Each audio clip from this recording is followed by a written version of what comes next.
How do you structure any long ass piece of copy where you don't want people to just glaze over and turn into mindless zombies?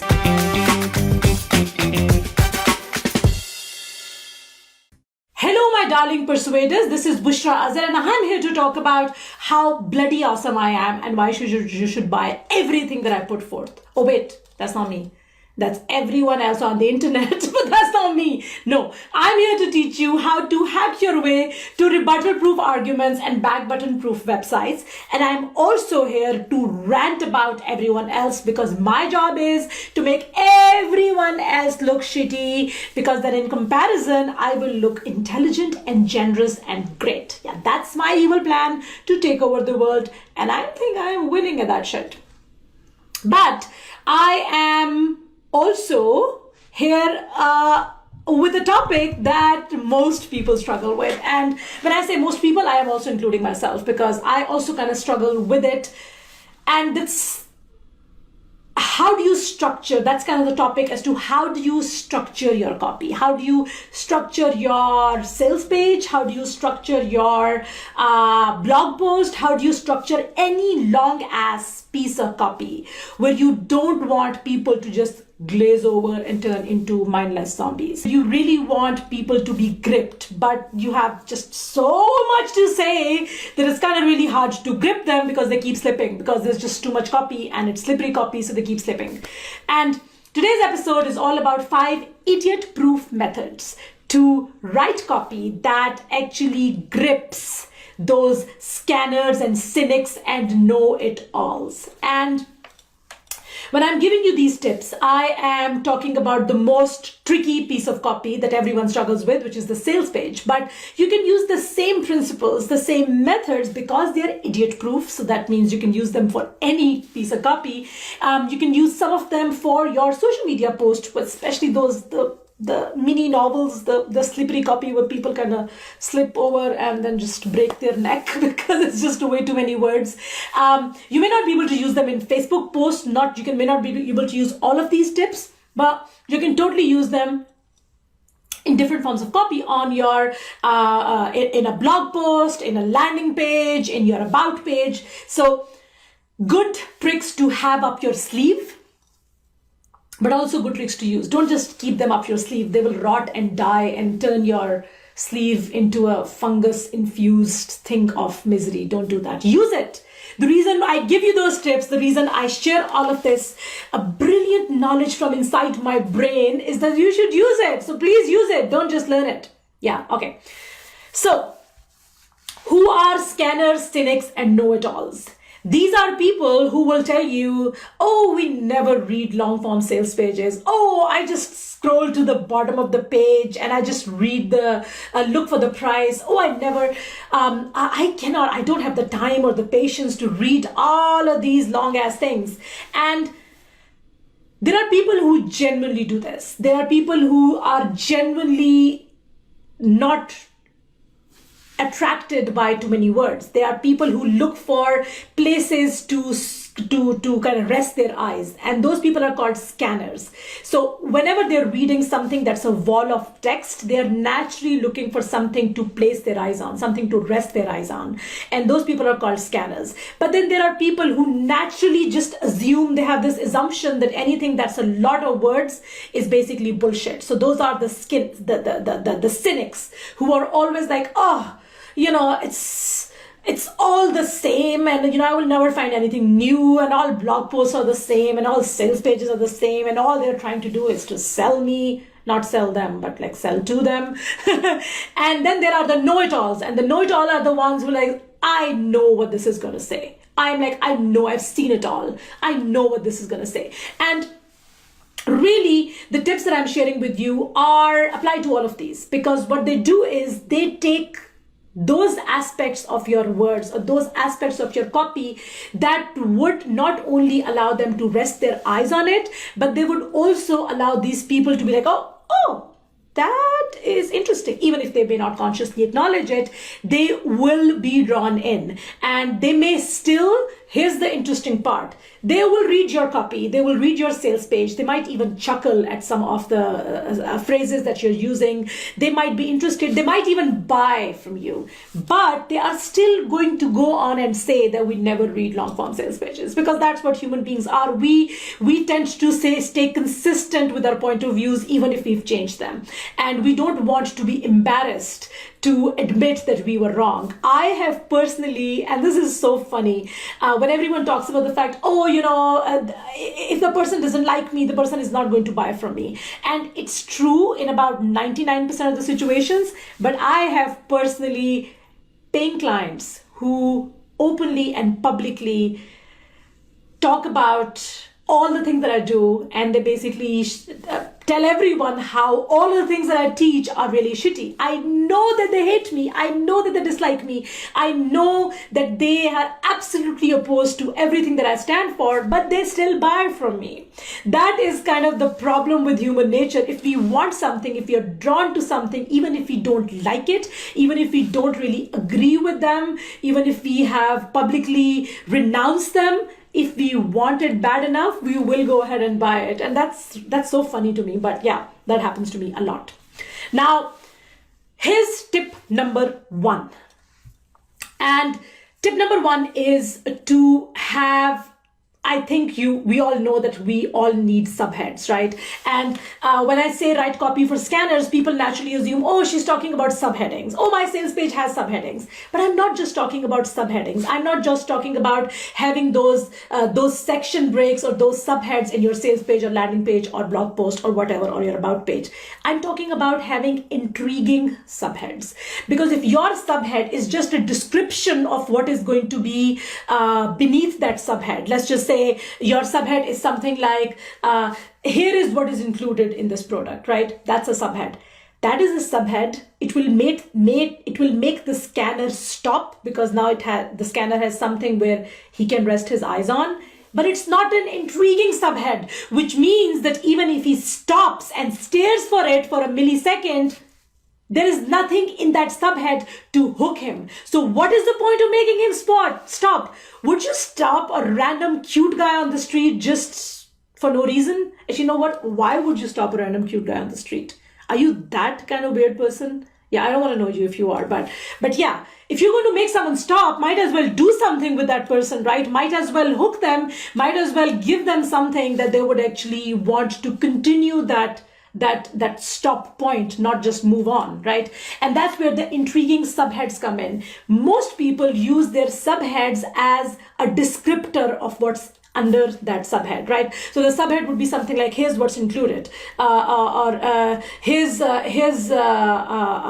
bio, here's my bio, for example, or would say something like, here are your frequently asked questions, right? These are subheads, but you are using that really prime real estate of subhead, you're using it as a descriptor. Don't.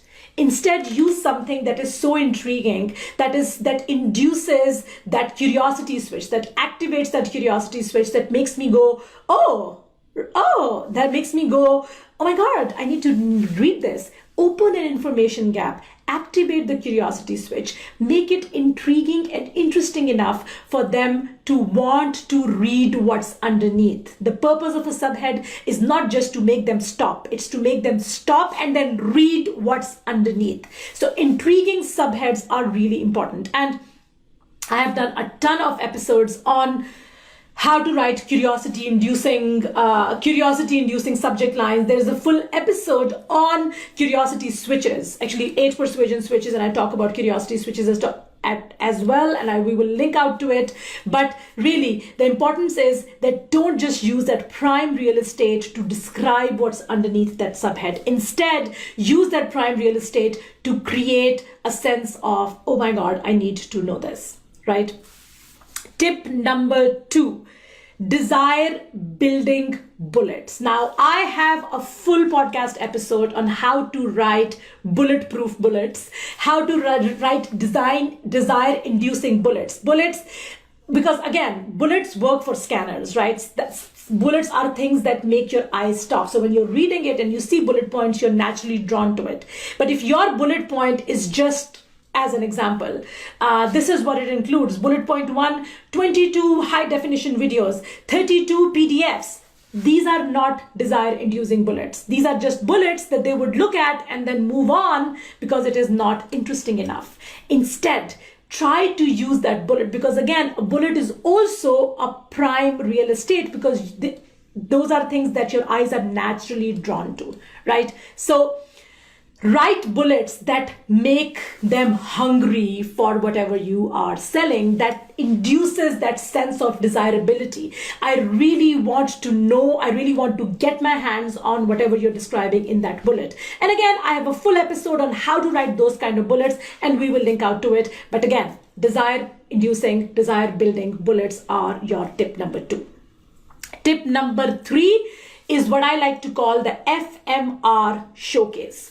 And FMR stands for features, merits, results. Most people, a lot of people only talk about the features of things, right?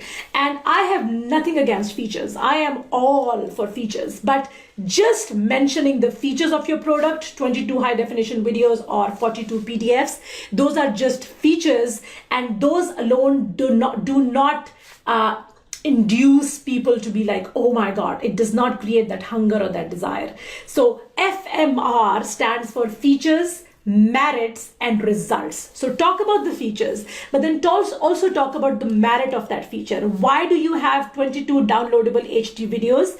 So that is a sentence that you use to get into FMR, so that you can download these videos and watch them at your own leisure.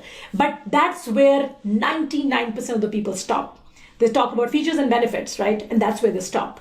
I would ask you to take it one step further and also talk about the results that they would get by getting that merit. So not just features, not just merits, but also results. So not just the 22H high definition downloadable videos so that you can download them and work at your own leisure, but also the result, which means so that you can finish this course in half the time and be on your merry way to be making a lot of money in your business in 30 days. So always link features, merits, and results. Don't just stop at merits. But the tip here is to use an FMR showcase. And the way an FMR showcase works is to highlight the key FMR elements of your product. Whatever those elements are, is it the PDF, is it high resolution pictures, is it faculty interviews, whatever those things are, take them, write them in the FMR format, and then showcase them on your sales page or on your opt-in page or on your any of the pieces of copy, which means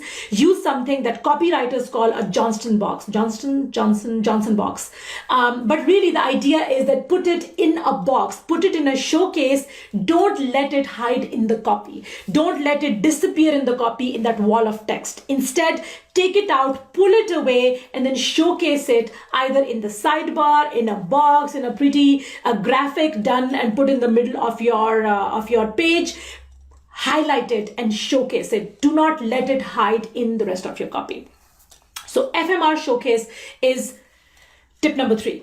Tip number 4 is use story activators. And I have a full blog post on how and what you should be using in when you're telling stories. Because again, the reason I recommend you use story activators is because when you tell a story, and even though people love stories, especially when you're telling a story and a cynic is on that page, right? Or a know-it-all is on that page, they look at that story and they would quickly scan that through that story because you're like, oh my God, everyone has the same story and I've heard that story a million times and I know what she's going to say. That's the typical response. But when you use story activators, the person, no matter who that person is, they cannot just ignore that story because now they're looking at that story and now they're emotionally invested in that story. So these phrases, these story activator phrases, they are meant to get the person emotionally invested in your story. So they're not going to just ignore that story because now by reading those phrases, now they feel like they're a part of that story. And these are phrases like, have you ever been in a situation, for example, instead of just going ahead and telling a story about how you were in a certain situation, using a phrase like, have you ever been in a situation where you did this? Now the person who's reading it is emotionally invested, because now in their mind's eye, they're not seeing you in that story. Instead, they're seeing themselves in that story. And that changes everything. So we'll hook up. We'll not hook up. No, we will not hook up. I promise, I'm married. We will not hook up. But we will link up to the blog post about story activators. So you can go check it out. It's a beautiful blog post, and it'll really help you to tell your stories more effectively in any situation, not just in this particular situation, but in any situation, wherever you are telling those stories. And the last tip that I have to write idiot-proof method to write copy that actually hooks these scanners and cynics and know-it-alls is to use teasers. Now, teasers are where you are going to give them an insight into something, that they kind of give them a sneak peek into something that they don't have access to. And this is such a beautifully powerful psychological tactic. So there are two types of teasers that you can use in your copy. One is the kind of teaser where you are kind of giving them a sneak peek on what's inside your paid product, right? And it's very old school copy where people would say something like, if it's a sales page for a PDF, they would say something like, the answer to your biggest problem when it comes to how to boil potatoes that don't turn into mush, turn to page number 23 of the book, right? Now, they cannot turn to page number 23 unless they buy the dang book, but you've given them a teaser which makes them want to check that book out, to buy it, so they can actually get to that page number 23 and find out how to boil potatoes without turning them into mush. If you already know the answer, don't tell me, because I know that too. I was just pretending. Or do I? I don't. Yeah. Okay. Anyhow, teasers are really meant to get people excited about something that they don't have access to. That the thing that they can only have access to if they buy, or if they click, or if they do whatever you want them to do. It doesn't necessarily have to be a purchase. You can say something like, if you sign up, for example, you can say something like, want to know an answer to something, the first email that I'm going to send you out once you join my list is going to tell the story of something. So you can use these teasers, you can use these sneak peeks for any situation that they will not have access to unless they take the action that you want them to take. Now, by using these teasers, now again, you have them hooked, because they're like, oh my God, maybe if I read the whole thing, maybe I'll get the answer to that question. Just make sure you don't use something for a teaser that they're not interested in. Want to know what my belly button looks like? Yeah, turn to page number 22 of the PDF and you will find out picture of my belly button, because nobody is interested in your belly button, or maybe they are, but yeah, I'm not interested in your belly button. Please don't send me pictures of your belly button. I'm not interested. And no, I'm not going to be paid in kind for pictures of belly buttons. No, I'm not interested. I promise. I'm interested in a few people's belly buttons, but that person is not you, so don't. So please make sure that if you use those teasers, make sure that you use teasers that actually get people excited and give that sneak peek, and then see people want to kind of trip over their own feet to go find a picture of your belly button. So these were my top 5 idiot-proof methods to write copy that actually hooks people who are scanners, cynics, and know-it-alls. I hope you find this useful. I will see you real soon with another episode of The Persuasion Show. In the meantime, stay awesome. Try these things out. Don't let them rot up your sleeve, because what's the point of having things up your sleeve if you're not going to use them? So don't let them rot up your sleeve. Instead, use them, implement them, and then let me know how awesome I am and how awesome were the results that you got from my tips, because it is all about me. Also, go check out The Persuasion Show and get a copy of The Ultimate Guide to Persuasion, so you actually know how to write the dang copy, right? Yeah, that too. I will see you real soon with another episode. In the meantime,